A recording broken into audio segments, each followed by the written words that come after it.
Hello and welcome to my presentation. My name is Tony de la Cruz. I'll be discussing a little bit closer in detail depression and how it affects our students in higher education across various institutions and various colleges. So this presentation is entitled Mental Health in Higher Education, Depression, a Closer Look. So let's go ahead and get started. I'd like to first start off by defining depression and how it kind of correlates into higher education for students and for that matter maybe even faculty and staff. According to Merriam-Webster, it is a mood disorder marked especially by sadness, inactivity, difficulty in thinking and concentration, a significant increase or decrease in appetite and time spent sleeping, feelings of dejection and hopelessness, and sometimes suicidal tendencies. So as we can see, purely from the definition alone, depression is something that can impact an individual in a variety of ways, and it's something that is not always detected as blatantly as some other mental health issues or any other disabilities that students might face in higher education or in their colleges or in universities, or even in their lifetime. It's something that can affect them gravely, and we may not ever know that a student is affected by depression. Some of my best friends have been victims of depression throughout their whole lives, and I never knew until something happened consequently that would lead them to tell me or things like that. So it's something that, I mean, personally, I've associated as being a silent assailant. It comes in many shapes and forms, and it's not always as blatant. It's not always as in your face to others. So it's something that people often suffer silently regarding their depression and the different effects that it has on their daily life. So let's go ahead and dive in a little bit further. Alrighty. So just to provide a little bit of an overview of the student population that is affected by depression in their daily lives in colleges and in universities across the nation. More than 1 in every 3 college freshmen across the globe show symptoms of a mental health disorder. This is an article by Braun and Citron. As we can see, depression affects a variety of students, a number of students, and the reality is that universities and colleges are not always aware of who is being affected. The important thing to remember is that someone is being affected, and someone is realistically suffering from depression and is being impacted in a variety of ways and a lot of different factors through depression. And the more that we know that it exists, the better we can be for it, the more we can plan for it, the more initiatives we can plan, the more resources we can dedicate and dictate towards it.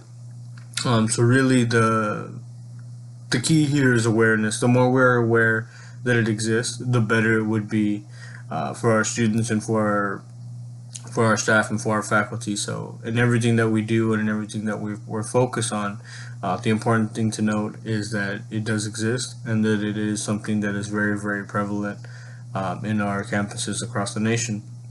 In the spring of 2017, nearly 40% of college students said they felt so depressed in the prior year that it was difficult for them to function. This is something that's very, very pertinent to what we do every single day. We strive to make things possible for students to be successful in our colleges and in our universities. The main goal of providing access to a college education is to also provide the tools to continue the persistence through to completion for their degrees and for their academic programs, and we want to see them succeed, and we want to see them go off and into their professions, or if they're looking to go to professional medical school, dental school, whatever their ambitions are, we'd like to see them come to fruition. And as we can see here by the numbers, depression is something that is very real. It is a real threat that exists out there for students. We don't always have the means to help students, but again, the importance comes in knowing that it exists out there and what can we do to plan in advance for that student population that will be affected by it at our universities. What can we do in advance to help alleviate some of that burden for them?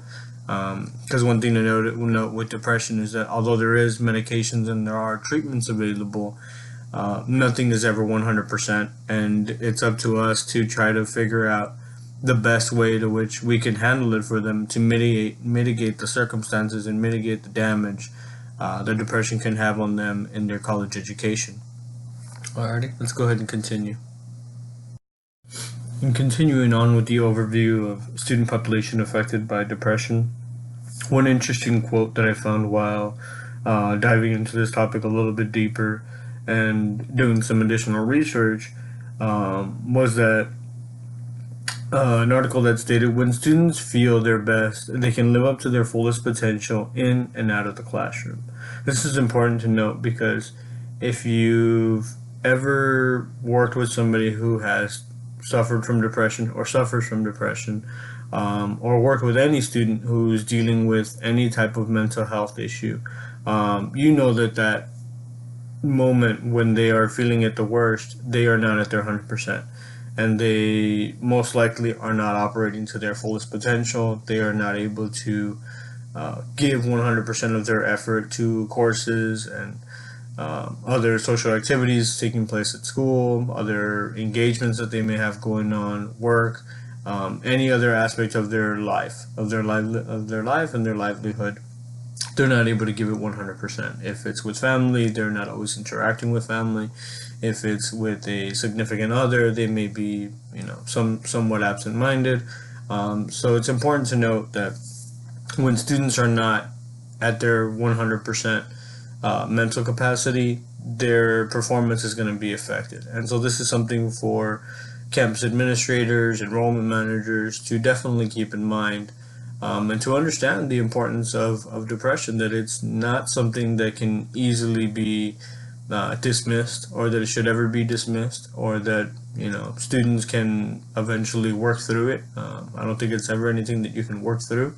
I think it's something that through the community of a university or the community of a college, it can be mitigated, but it can never be fully eradicated. But we can definitely work together to find common ground, common solutions that will help make things a little bit better for these students and for these individuals who suffer from this every single day. Something else important to note was in 2016, an estimated 16.2 million adults in the United States alone had at least one major depressive episode. Just at least one major depressive episode that was calculated. And this particular number represented 6.7% of all the U.S. adults. So 16.2 million adults suffered at least one major depressive episode.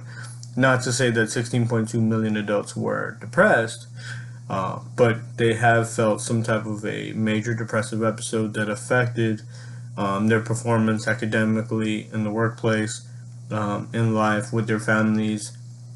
So if this many people are feeling the effects of just one particular episode, we can only imagine what students who deal with the depression on a daily basis have to go through.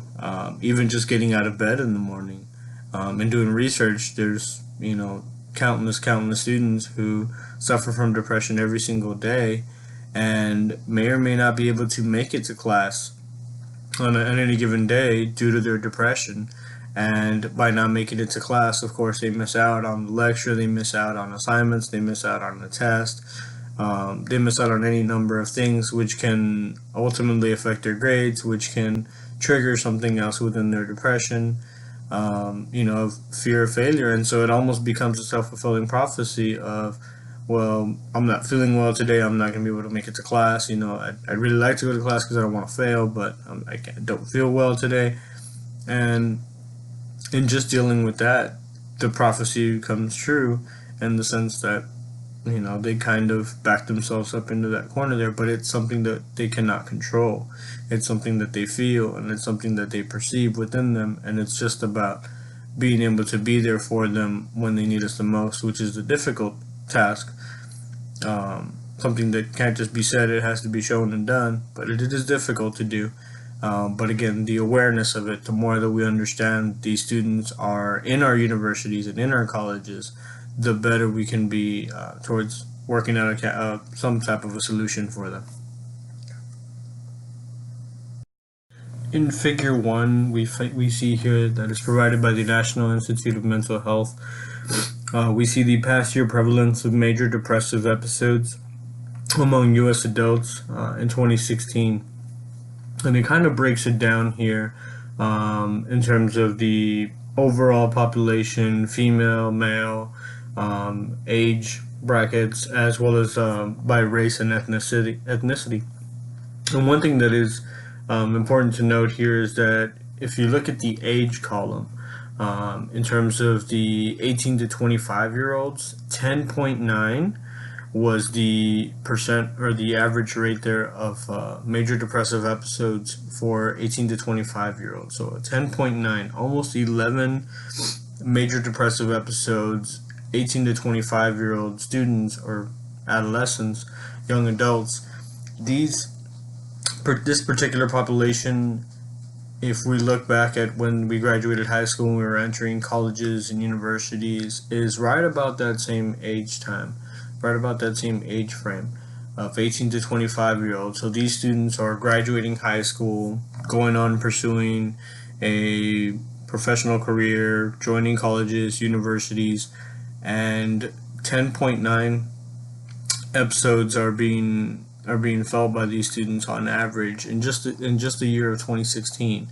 A lot has changed since 2016, but for now we can see that even in 2016, the real results were there, and the prevalence of depression was there, and depressive episodes was being felt amongst the students that ideally are going to be walking on our campuses during these times. And even if students left high school and took some time off and decided to go in later and entered in as a non-traditional student sometime after having graduated from high school, these students still fall relatively in that age bracket there. Even for the age of 26 to 49, we're at a 7.4, only a drop off of a few there. So we can see that it's a very real concern for depression amongst young adults. And these are just young adults. 50 and over was at a 4.8. So again, starting to taper off there towards the latter part of the age cycle, if you will. But for our young adults, it's something that's very prevalent. They're dealing with a lot of societal pressures. They're dealing with academic pressures. They're dealing with multiple identities, both in school and with their family, and they're trying to make sense of it all. And oftentimes, even if it wasn't something that was mentally diagnosed or previously diagnosed before they left high school, it can be something that could be triggered through all the pressures that they kind of felt. One of the quotes that I read while I was doing research for this was that college is, in a sense, a pressure cooker where you have all of these different factors coming in and affecting a student, and ultimately they are surrounded by so many different personalities, and they may not even know it, but they're surrounded by somebody who is depressed, and just by engaging with them and interacting with them, they themselves may become depressed or may feel depressed as they try to cope with all of these different different situations that are pulling them in very many different angles, and are trying to make sense of it all and trying to be as successful as they can be. The mentality becomes very prevalent for them that they just need to survive college, and that may be one of the triggers that is really affecting students in terms of these major depressive episodes. Is that, in a sense, they have a breakdown. They are not able to handle all of these different things that are being thrown at them at once, and as a consequence of that, or as a effect of that, they do break down. And sometimes it is something a little bit more severe, in the sense that it's not just one major depressive episode, it's a series of depressive episodes that leads to them ultimately becoming severely depressed or moderately depressed. But after that, they do have to kind of work through those different situations. I'd like to talk a little bit more now about just kind of the different factors that may affect students or that may be impacting students. We kind of touched on it on the previous slide there with figure one and showing the major depressive episodes that students felt throughout 2016. But let's dive in a little bit further here. Students with depression in universities and colleges are dealing with many changes, transition from high school to university. As we've kind of gathered throughout our readings, there's so many different factors that are working on students and are just kind of toying with their mentality. They're shedding their high school identity, whether they were a high school jock, whether they were in the band, whether they were, just limited on extracurricular activities. They were the classic bookworm. They would go to school. They would just, study at home and never really do anything else. And now they're trying to reinvent themselves or maybe just insert themselves into the college or university that they attended. They feel that it's a great institution for them, but they're still struggling to try to find their new identity within high school. Maybe they left from home and they're going to a school that is more than an hour away from home, so they decided to live on campus or an apartment nearby. So there's a lot of societal differences for them. They're learning the ethics, the values, the culture, the campus climate. They're learning all of these different types of things and trying to hone in on who am I going to be while I'm at this university? Who am I going to become? They're learning different things in classes. They're being challenged politically and with their religious beliefs. They're being pulled in so many different directions, and they're dealing with all of these transitions that it can become somewhat overwhelming. And it's something that is very real, and it's something that, just needs to be taken into consideration whenever we're building our different structures for students there at the university to be successful. It's something that should definitely be taken into consideration. There's going to be varying culture capital among students. So some students may come from severe socioeconomic statuses. So although they may merit the right to be at that college or university academically, they have a sound GPA, they have a sound high school ranking, they have outstanding test scores on ACT or SAT.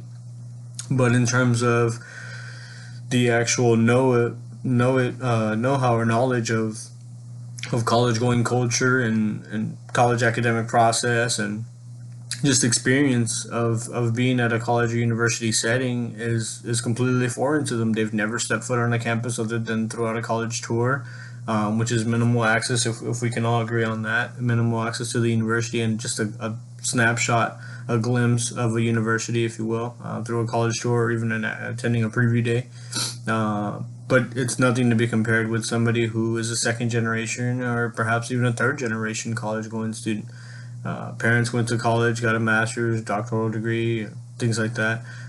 Can definitely change the culture of that upbringing for that student compared to somebody who parents may or may not have gone to college or maybe didn't get to graduate high school.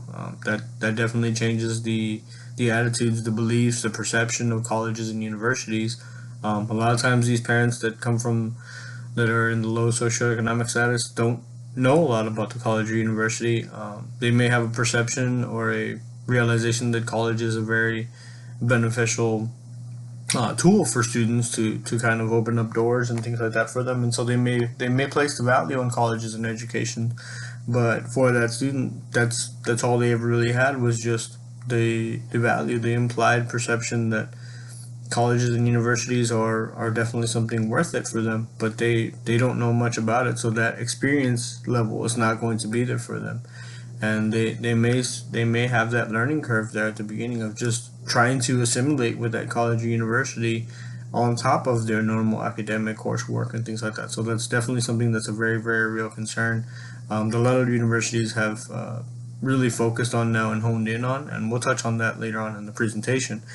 But it's definitely something to consider in terms of the causation of depression for students. They also struggle to shed their current identity and adopt another. So as I was mentioning earlier, they are realizing that they are no longer that person that they were in high school, or maybe that person that was in high school isn't really who they would like to be anymore. And so now they're trying to become somebody who they find themselves comfortable has. And in their colleges or in their university, they meet new friends, and they shed old friendships and build new ones. And and in a sense, their societal norms are broken or torn apart, especially if students chose to attend a university that not a lot of their high school alma mater decided to go to. Maybe they decided to go out of state and they're living in the dorms, and it's a completely 180 type of environment from what they had in high school. They had a small high school environment, and now they're at a university with 40, 50,000 students. It's a flagship school in the state that they're attending. So the cultural norms are going to be very, very different there. The diversity will be very, very different compared to their high school. They may have been used to a certain type of population, and that may only be a fraction. That may be the minority at this new institution that they're at. So it's definitely something of a still of a learning curve and just an adjustment period for them. That an adjustment period that literally needs to be adjusted very fast and very adapted to very quickly, and it's not always easy for every student. These students are also afraid to reach out for help and may not know where to turn. So aside from acknowledging that they do need some help and they do need some assistance and guidance, they may not know where to turn, especially if they come from a family that has that low cultural capital and not have enough knowledge about resources and things like that that are available for them. They may struggle to even go out there and look. One, they may not know that it exists. Two, if they do know that it exists, they may be too embarrassed to come out and openly admit it.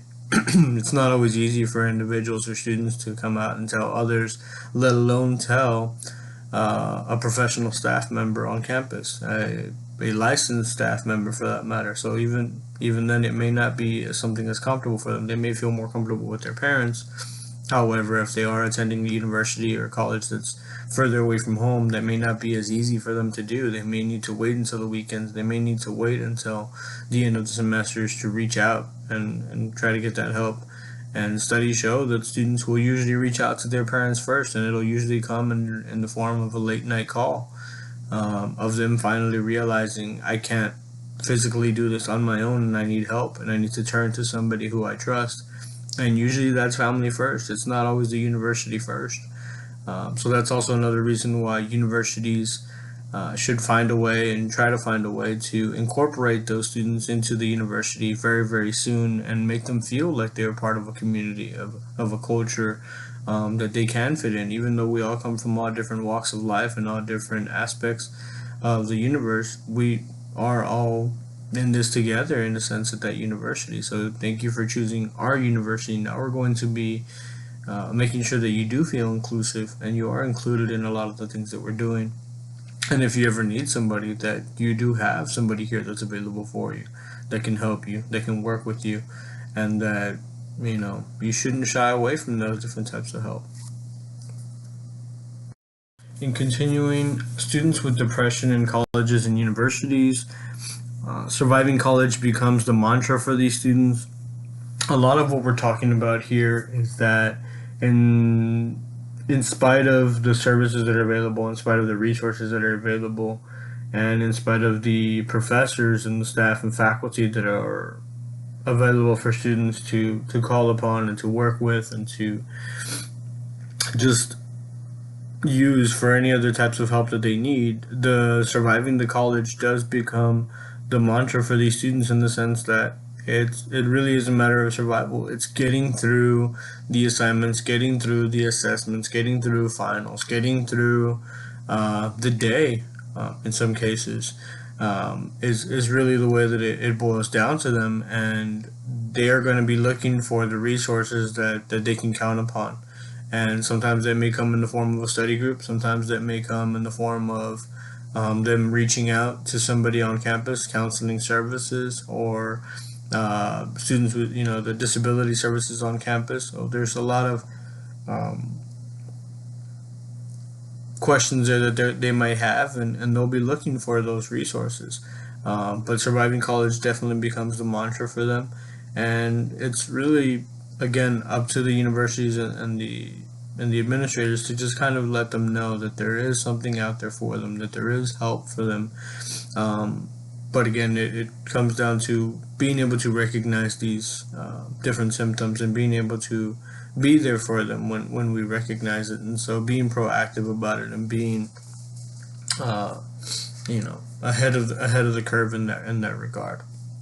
Uh, Students may also try to deal with problems on their own and can cause further isolation. So for these students that are dealing with depression in our campuses, it is very natural for them to try to just deal with the problems on their own, and they may not be looking to reach out to anybody right away. They may not be looking to reach out to family. They may not be looking to reach out to friends or staff members or anything like that. They may just try to self-medicate themselves, self provide themselves their own self therapy, whether it be through quiet time in the dorm, whether it be through burying their head in a textbook and trying to distract themselves with something else, something greater, something more of a perceived problem at that time, something more of a perceived distraction, something that may find enjoyment to them. And so, in doing so, they can cause themselves further isolation. So it's important to be proactive as campus administrators. Look for these tell signs of students that are starting to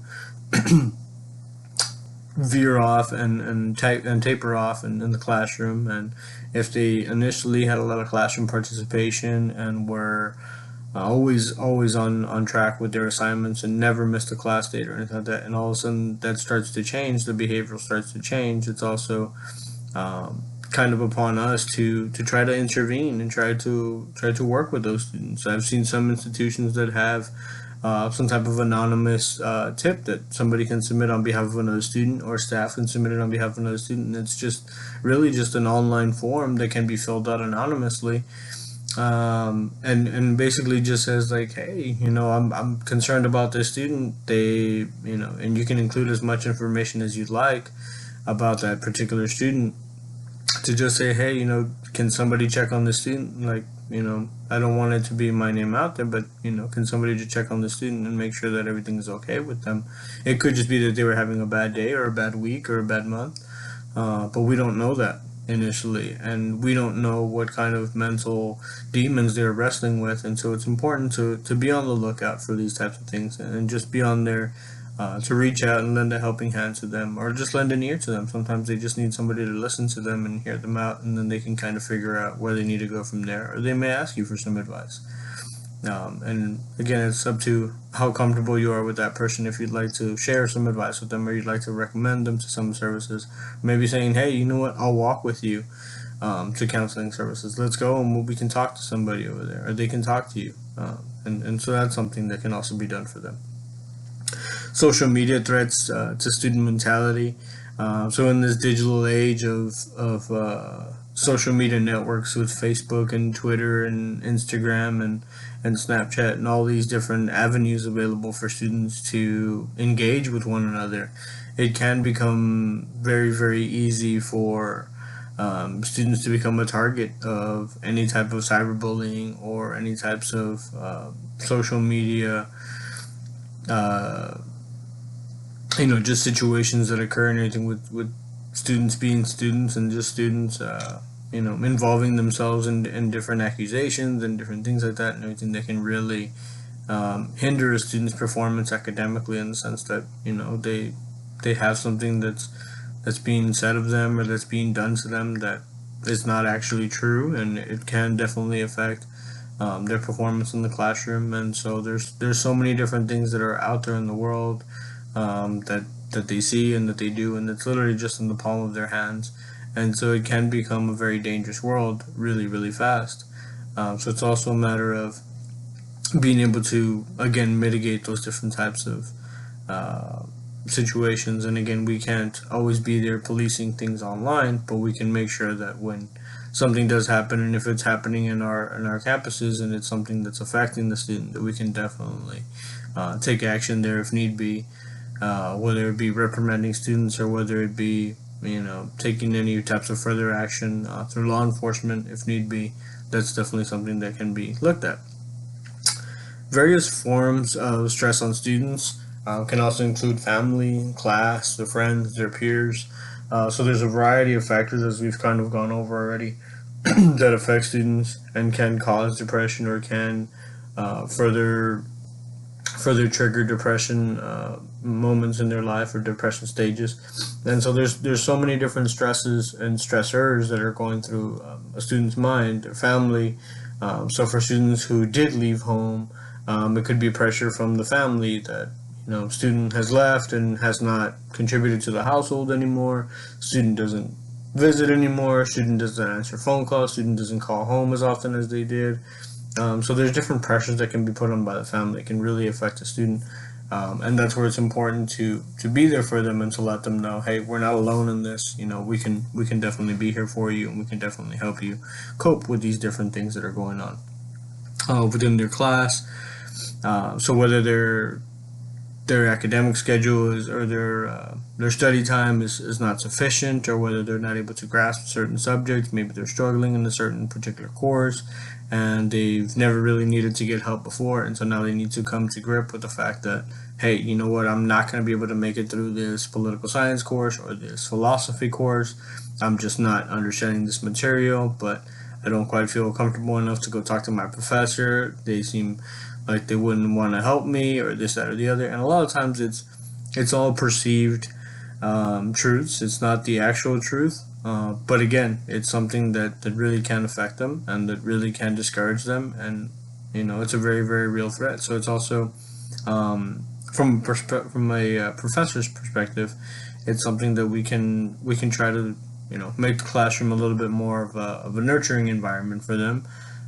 Reinforce the fact that we are available, or that professors are available to speak to students, to work with students, to engage with them, and to help them understand material and to help foster that learning. It's not, on your own completely, but it is something that we are here as a resource. So that's definitely something that can be done for them.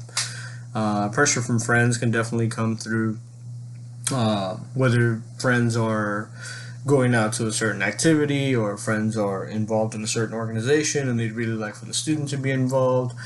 So there's a variety of different pressures. Maybe a student hasn't been as active or as outwardly going towards different activities, whether it be towards something academic or something more on the extracurricular side. There's many different things there that can come from friends. Drugs come into play. Drinking, different types of things like that, and everything, different pressures and everything that are societal pressures put on within that student social network. But it's something that is a very, very real threat. And even peers, just general peers from the classroom, just general peers from being in the same fraternity, sorority, organization, club. So there's many, many different factors there that can kind of trigger them to either suffer from depression or reignite something that was there but had been somewhat dormant for some time. So there's a lot of things that students are dealing with, and again, it's important about just being aware of students. We're not always going to have the answers, but if we are able to understand that it is a very real threat, we can definitely work towards finding something of a common ground, something of a solution for our students and in our campuses. As we continue our talk of depression in higher education and mental health, specifically depression being an issue in our different campuses, we see the issues and challenges that occur for universities. And this is as of 2019. The need for counseling was up 30% since 2009, and the average higher education institution has only one counselor for every 1,700 students. So this is a very real concern. So our need for counseling, the need to speak to somebody, the need for students to have some type of a therapist or some type of a confidant, if you will, to talk to regarding their different situations, regarding major depressive episodes, or regarding anything that is just difficult with the university, is increasing, and especially since 2009. And if we only have on average one counselor for 1,700 students, we can only imagine the amounts of appointments that counselor would have to see every single student within at least an academic semester, let alone a year. So this is something that is very surprising numbers. 30% is a lot compared to 2009. and it's a very rising occurrence here for institutions to definitely keep in mind. So if we know that students are needing the help, um, careful attention needs to be paid towards finding some type of a solution, whether that be financially, if the institution is financially able to add on more counselors, or to maybe hire on temporary counselors or things like that. And I think it's definitely a needs assessment for each institution. So these numbers are not universal; they don't go across all institutions, but on average, it gives us an inclination as to the state of the mental health of our colleges and universities. And so if the need is there, we need to figure out what is going to be the next course of action for our particular universities. Let's go back and let's see the usage of our counseling center. Are they are the numbers high? Are they low? If they're low, are they low because students are not wanting to come in, or are they really low because the state of the mental health at our institution is fairly good? Um, and depression is fairly low. And so those are the different things that we need to consider. There can definitely be issues and challenges for universities. So issues are that, yes, the need for counseling is going up, but again, we're also dealing with finite resources for colleges and universities, where a lot of colleges and universities are not getting as much state funding as we used to. These can be very, very real concerns, and can be something that can definitely hinder an institution's performance there towards to being able to work with students that are suffering from depression in their institutions. Also, the number of institutions needing help increasing, or needs help is increasing, but the limited resources available to campus. So if we have a growing number of students needing help, but we only have a finite resource, we need to become a little bit more strategic in the way that we work with our students, and a little bit more strategic in the way that we expense our resources, whether that be through no longer being offered to offer as many in-person counseling sessions, but we can do something online. Maybe the students would like that actually better, because they don't have to physically go into a building and be seen walking into a building, where they are perceived as, they need to go to that building because they need to get help because they're not right, they're not well. But being able to do it online through the comfort of their own dorm, or being in a group room or in a study room in the library, and they can log in on something through their computer, whether it be through text or through chat. So there's a number of different things that can be looked at there, to really help to increase the availability of trained professionals to work with these students. And so maybe an institution is not able to provide a large number of trained psychologists and psychiatrists, but we can have somebody qualified enough or trained enough to work with these students via a text messaging application, or a online application, whether it be through Skype or Zoom or things like that. And at least some small sessions that can provide some type of a relief, some type of an outlet for these students to be able to engage with somebody and get some honest feedback, and get some productive help in terms of dealing with their different situations. Also, another issue and challenge for universities is that attrition rates for students are increasing, and so the students are leaving the university because they're not able to deal with their different mental health stages and mental health situations. That's a very real concern. That is the way that a lot of universities, or that is the way that universities function. We enroll students, and we help them get through the university, the persistence through the university, to be able to graduate, and that is how we keep our doors open, so to speak. So if we're not being able to educate enough students, and we're not being able to serve our students, that becomes a very real concern for us, not only economically, but also morally. We want to be able to help our students, and we want to be able to provide our students with the best resources that we can. But in order to do that, we must also remember to serve them as best we can, and to prepare them as best we can. And that can become very difficult, again, with our limited resources. So it once again comes down to working strategically to increase our presence for the students, and increase our availability for the students. And a lot of times it really just comes down to making them aware that we know that they can definitely benefit from us working with them, and that they can definitely come to us if need be, and if they need something from us. And continuing with the issues and challenges for universities, it is also something of a challenge for universities to provide a learning environment for students to prosper. So as I kind of touched on earlier, it is also a question or a challenge for the university to foster something of a learning environment, foster something of a campus culture, a campus climate that will lend itself to students being successful at that particular institution. So the last thing we want is to have them come in and put them through some proverbial meat grinder where they either make it or we break them. We want to be able to mold them and to fine tune them into really learned professionals that can go out into the world and use the skills that they've learned in high school, that they fine tuned with us, and acquired the new skills with us, and be able to transfer those skills into an actual productive position for themselves. Whether that means that they go into the world of academia, whether they go into a professional setting, or whether they go into business school or to law school or a pre-professional program, wherever it is that they're going, we want to be able to make sure that we fostered enough of an environment for them that allowed them to be successful, that helped them to engage with other students and learn from other students, learn from their professors, use our facilities on campus, our research centers and our research facilities to better equip themselves for the next level, which would be that professional setting, and make sure that they are ready to be successful there.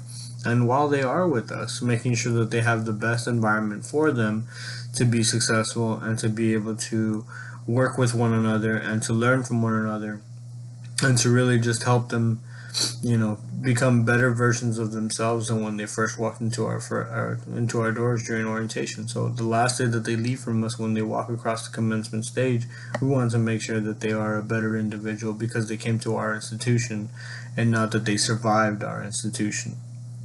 Offering adequate counseling services for students. So this again becomes a challenge in the sense that, we saw it earlier, 30% and everything, the need for counselors and the need for counseling sessions.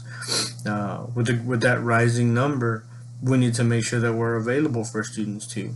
So that's why I was kind of mentioning earlier about being available for them online, or being able to, have a text conversation with them or have a phone call with them. Providing different outlets for them, different resources for them to be able to contact trained staff and trained professionals that can, appropriately address those situations and appropriately discuss students, struggles and problems, and perceived notions of what may be going on in their life. Being able to provide adequate advice and being able to provide some type of therapeutic soothing for them, and some type of a calming agent for them.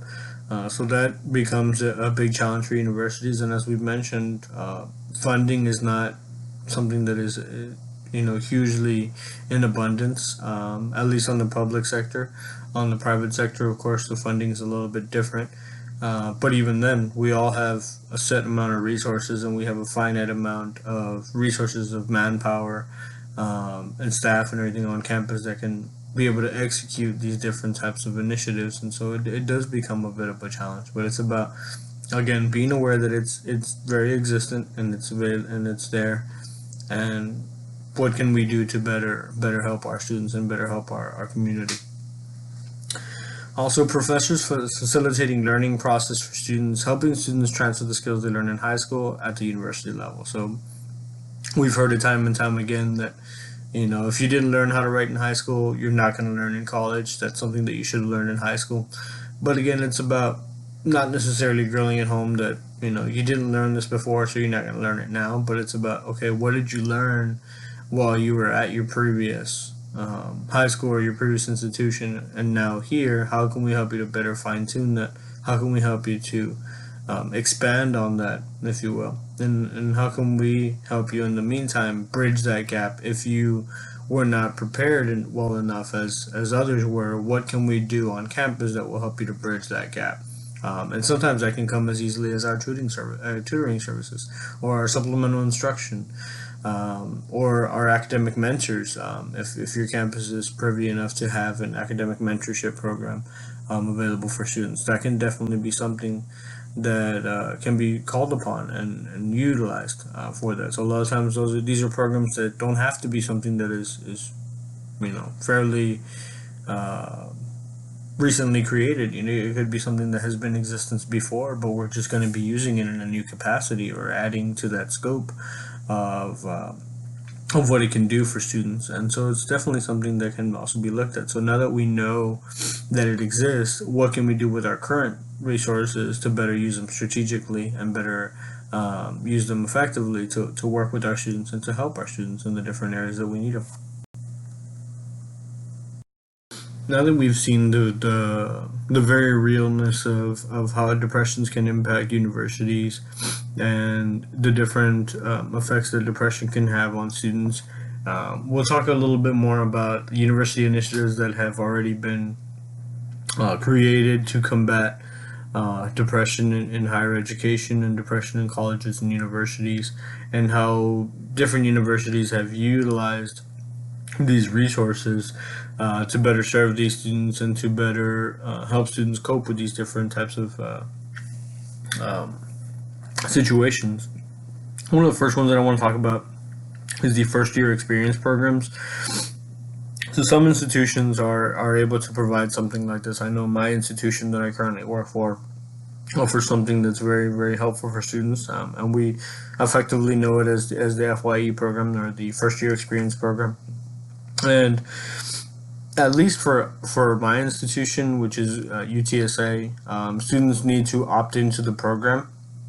But my understanding is that at some institutions, it's an automatic type of program where all new freshmen are included into it, or all new students, whether they be freshmen or transfer students, are included into some type of a first year program.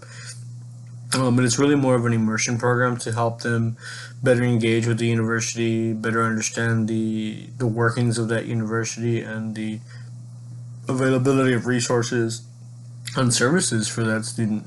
So a lot of times students will wonder, you know, do I have access to somebody a nutritionist, somebody who can tell me what is there some ways that we can do some healthy cooking or healthy eating, or what are some ways that I can foods that I can buy that will not break my bank, so to speak, and everything, and can also allow me to eat healthy and everything instead of just fast food. Dollar menu can only take me so far. Is there any resource that can help me do some healthy eating, healthy cooking? And a lot of times those resources do exist and those services do exist for free on campuses, but students never hear about them. It's senior year and they're barely hearing about a certain service or a certain activity that the university does for free.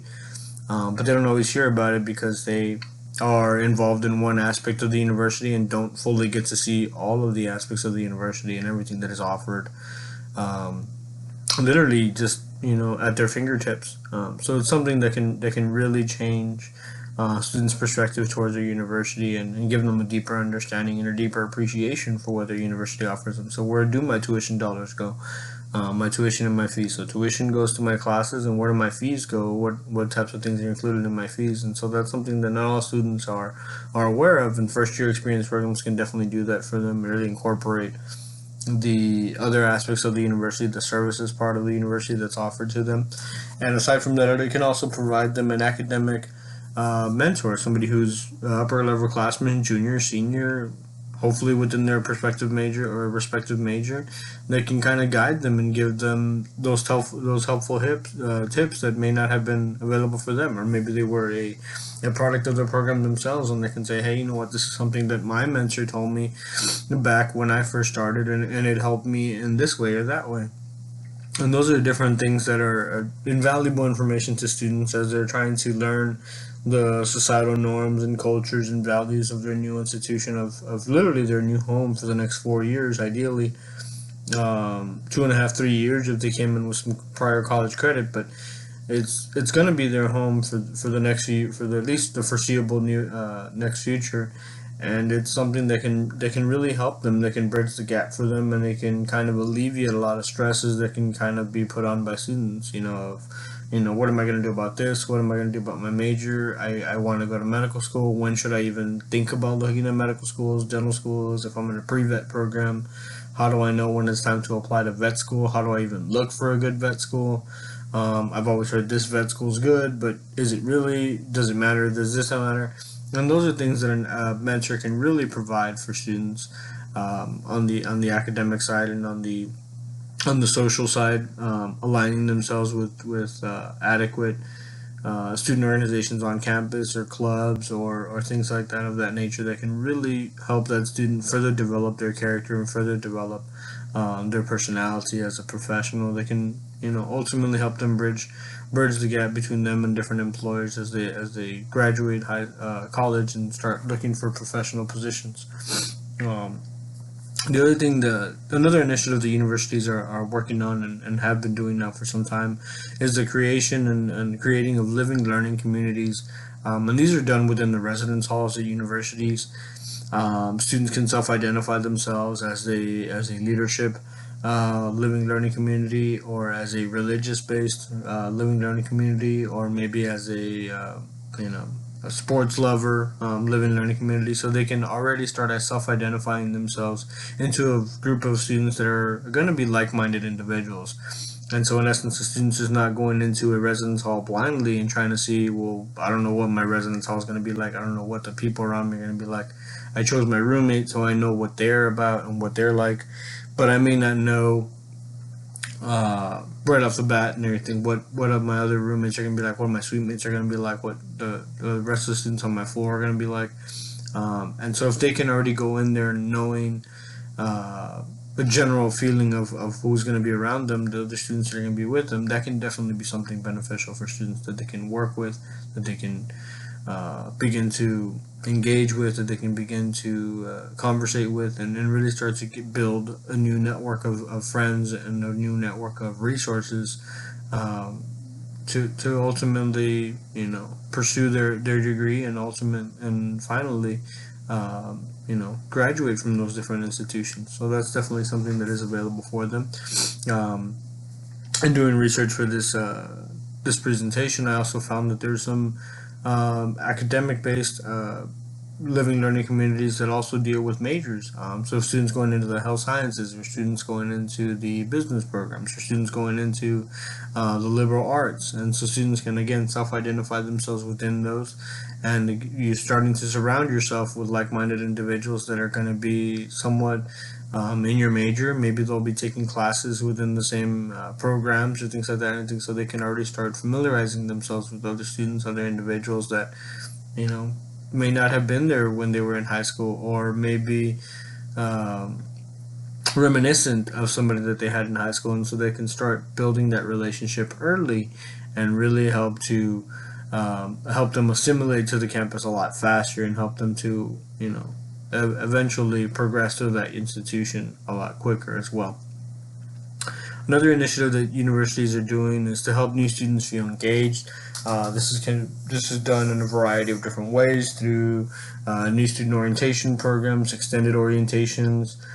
Some institutions offer a two-part institution where students come in for a day or day and a half, and they get all of the academic and just kind of procedural stuff out of the way, getting an ID card, registering for courses, meeting with an academic advisor, attending academic sessions or academic presentations that deal with the university, explanation of the different types of requirements that are standard operating procedures for the university, Title IX, things of that nature, or taken care of early.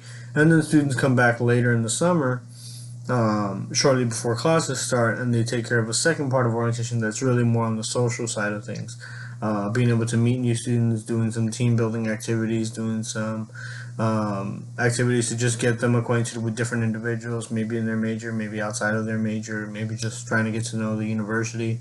So it's really more of a social networking type of activity, and really more of a you know productive format and everything for them to really just get assimilated with the university and get comfortable at their university, because as I've mentioned, this is going to be their home for the next 4 years. So it's about how can I make this student feel at home when I literally only have them for a few days before they officially start classes. And so it's almost like a full immersion program, much like when somebody's trying to learn to swim, and you just kind of start sticking your foot in the water, and then you start sticking an arm in the water, and then a friend will come along and just fully immerse you into the water.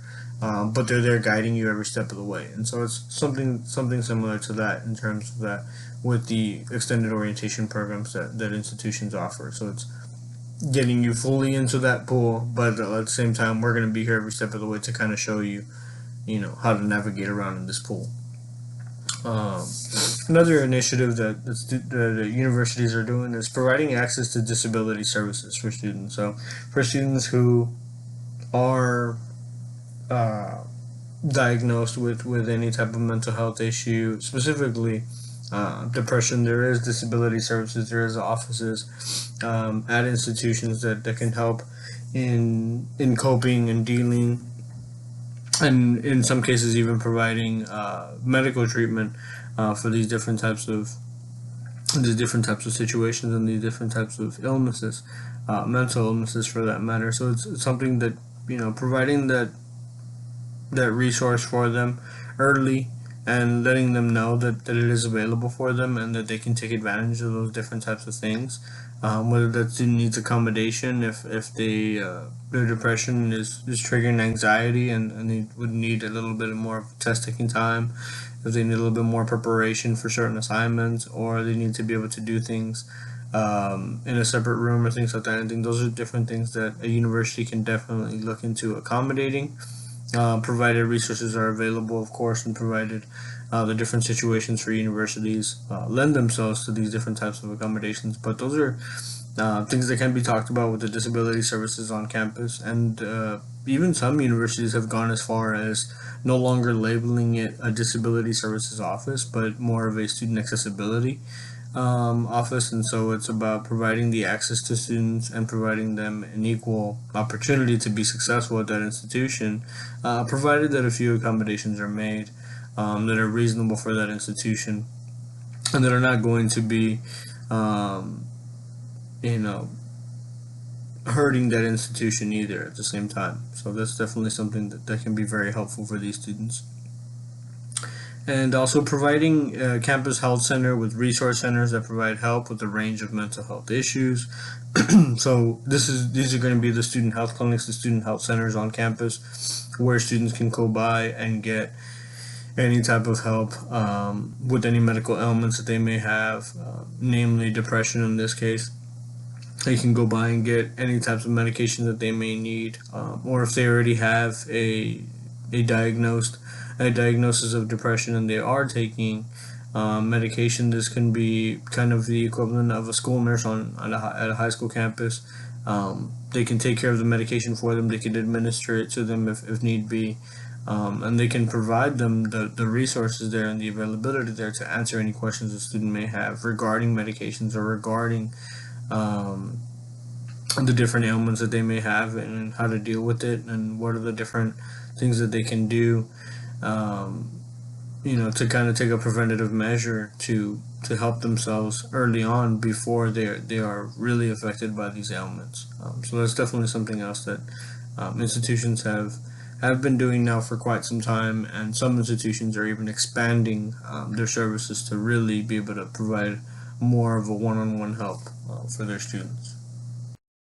In continuing with the university initiatives that are provided or that have been provided for students with and helping them deal with depression and helping them progress through institutions, universities have been able to provide campus counseling center, and these are on-campus psychologists or psychiatrists to work with students. And so these are trained professionals, clinical laboratory psychologists or clinical psychologists and clinical psychiatrists that have the not only the education but also the training, the professional training to work with these students and to um, just be able to understand these students and be able to provide some type of avenue for them to speak to and to just work with, and to have them feel comfortable talking to somebody on campus that will be able to understand them and will be able to work with them, not just on a one-time basis but on a continuous basis, and several times due to university resources and just availability, and as we've seen the growing number of students needing counseling sessions, universities are not able to offer extensive visits with a counselor, with a psychologist, with a psychiatrist, and so oftentimes it'll be a set number of times that a student can speak with a counselor or a psychologist, and then after that they can definitely be referred to another trusted individual, trusted off-campus psychologist, psychiatrist, um, much of the times at a reduced rate, and other times if a student has health insurance already, it may already be included when they cover their premiums and things like that. And so there's something that universities have been working on and everything to provide more assistance for students and to provide that early enough to really combat any of the negative side effects of depression. As we've seen, depression is a very, very real assailant, and can take some extreme students or individuals that suffer from depression can take some extreme measures in order to deal with their depression, or in order to find an outlet, if you will, for depression. And so this is something that can definitely be on the preventative side of those things, being able to provide that intervention early on, and really be able to help students at a much sooner time frame. Universities have also provided campus wellness groups. These are support groups for students where students can converse with one another, work with one another, support each other.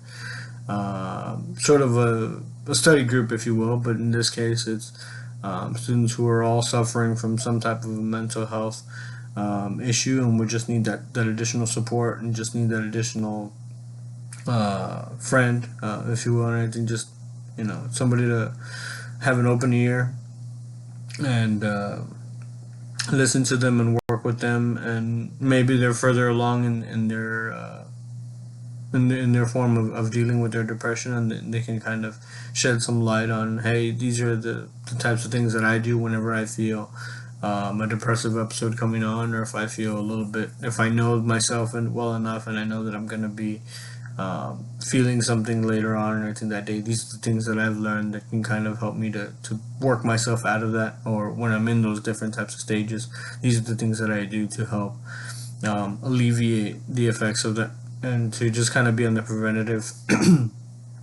side of things. So that's something that can definitely be of good resource for the students. So sometimes the best resource for students is somebody else who's also living with it and dealing with it. And so these wellness groups can definitely be a big plus for universities, and may not cost a whole lot to do it, if anything at all. Again, utilizing the resources that we already have. We already have students on our campus, and it's a matter of just organizing it and maybe having a professional staff member on hand in case a situation merits it. But for the most part, these sessions can be run by students for students. So it's something that can definitely be very helpful for them and definitely beneficial for them. The last initiative that institutions have taken and has been seen so far in several studies is to conduct surveys and studies early on, at the beginning of the semester and again at the middle of the semester, to gauge student self-efficacy. These can be done in a variety of ways, whether online or through the orientation programs that students go through, things like that, and everything, just to kind of gauge an understanding of the mentality that our new students have as they step foot on our campus. What is their expectations of themselves and of the institution? Do they feel within themselves that they'll be successful at that institution, or do they feel that they need some support early on? Is that something that they're already consciously aware of, that they will need some type of support early on? Is their confidence level high, or is it low, or is their perceived notion of their success in college already affected by their high school situation, wherever they came from, whether it was low socioeconomic status, high socioeconomic status, a family with low cultural capital, a family with, maybe they've been in a low socioeconomic status, but they do have a strong cultural capital, just family members around them. There's been a lot of individuals that have gone to college and they've been able to orient them on that process. And so that's something that these assessments and these surveys can definitely give us an insight, give institutions an insight to what is the mentality of their students, what is the expectations that students have of themselves and of that university, and how can we do our best to make sure that we're meeting that. And so if the students ever need our help in any way, shape, or form, in dealing with their different situations, we can be there for them, and we may even be able to preemptively create some things for them that will allow them that support, that feeling of support, and that feeling um, of us being there for them. And so by judging the self-efficacy, we can start to see their mentality and their feelings towards themselves and their feelings towards their abilities and how well they were prepared in high school, or how well they feel that they prepared themselves throughout high school, through their different activities, through their different social networks, through their engagement, through their involvement in the different activities there in high school, and as they prepared for the university, through their college choice process and all these different types of things, family, friends, relatives, everything like that, anything based on all of those um, factors, how they feel that they can do at the university. And so this would give us a good insight as to a baseline of how that student is feeling, and then by doing it again throughout the semester, we can start to gauge, okay, is that student still around the same level, have they increased somewhat, or have they started to taper off. And so really the key with we're working with and dealing with anybody who has depression is earlier intervention. And if we can start to see the signs there, uh, the symptoms, if you will, of students reverting back to their depressive states, or starting to see that they are going through depressive moods or episodes or things like that, it's something that if we find it early and we catch it early, we can definitely be there to intercept them as they start to kind of falter off into those stages. And so that is something that they can definitely be there by gauging that self-efficacy for students, by seeing their perception of their overall success at that institution, their perception of how much they can do, and how much they'd be able to accomplish at that institution. And again, later on, to determine, okay, based on the way that you felt early on, do you still feel the same, or have you gotten any better at it, or anything like that. And so we can definitely see those different type of things through those surveys as we look at our students. At this time, this is going to conclude my presentation on depression in higher education, and depression as it relates to colleges and universities, and just kind of some of the things that we've covered here. And I think to just kind of reiterate, we looked at the effects that depression has on colleges and universities. We looked at the effects of how it impacts our students, and we also looked at the initiatives that a lot of institutions are taking towards combating and being there for our students, and showing support for our students, and early intervention and things like that. So I hope that throughout the presentation you've been able to see that depression is a very concerning mental health issue. It is something that has been around for some time now, and is not showing any signs of dwindling off. And so it's something that's a very real threat for our students, and it's something that as campus administrators, as future enrollment managers, and as future deans and presidents of universities within this class and within this course, that we keep that in mind as we progress, and as we work with our upper management teams and things like that. I think that we always keep that in mind as we work with students, recruiting them to our universities, that we always have that mentality that somebody out there could be suffering, and we'd never know it. That's why coined it the silent assailant. We rarely ever know that somebody is going through something just by seeing them. Not everybody wears nobody wears a T-shirt that says, I'm feeling depressed right now, or I may have a mood swing, or anything like that. And so it's a matter of being aware that it's a very real threat, and knowing that it exists, and looking at our resources strategically, and seeing how we can more effectively be there for our students, and at the same time uh, continue to work with our students. And they're our greatest asset, and working with them and being there for them is ultimately going to be what sets us apart from other institutions as we continue to progress with our students. Personally speaking, every single presentation that I do, that I conclude, uh, and as I'm walking off stage, I always address one more time and anything for students. If nobody has told you, you are smart, you are amazing, you do belong here. You have done everything that you needed to do to be here. You are pretty, you are good looking, you are, all these different types of reaffirmations for students, because you just never know who will need that. And oftentimes through higher education, we don't always think about those different types of things. And even the smallest, minute things that we might think that doesn't mean anything to anybody can really change something for somebody.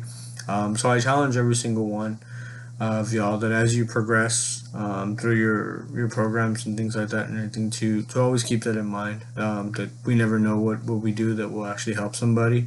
A simple smile at somebody can really change somebody's day. And as we've grown to see, not always is it that obvious that somebody's going through something, so that can definitely change something for somebody. So that's something simple that most of the time doesn't cost us anything at all. We've talked a lot about finite resources. A smile is relatively inexpensive, if you ask me. So it's just something to keep in mind here as we wrap up this presentation. I thank you so much for your time. I appreciate it. If you have any further questions for me, please feel free to reach out to me. I'm always online on the forums. You can always email me personally if you have something specifically that you want to ask me or that you want to find out more about. I'm definitely here for that as well too. All of the resources that I used to compile this presentation will be included here in the slides for everybody, in case you'd like to do a little bit further digging into any one of the articles or any one of the other studies that I mentioned, especially with the National Institute for Mental Health and their data graphs. Their graphs go a little bit more into detail on their website. So definitely invite you guys to do that as well too if you want to find out more about these resources. And thanks so much for your time. I hope you guys enjoyed this presentation. And again, if you have questions, feel free to reach out to me. See you all in the forums.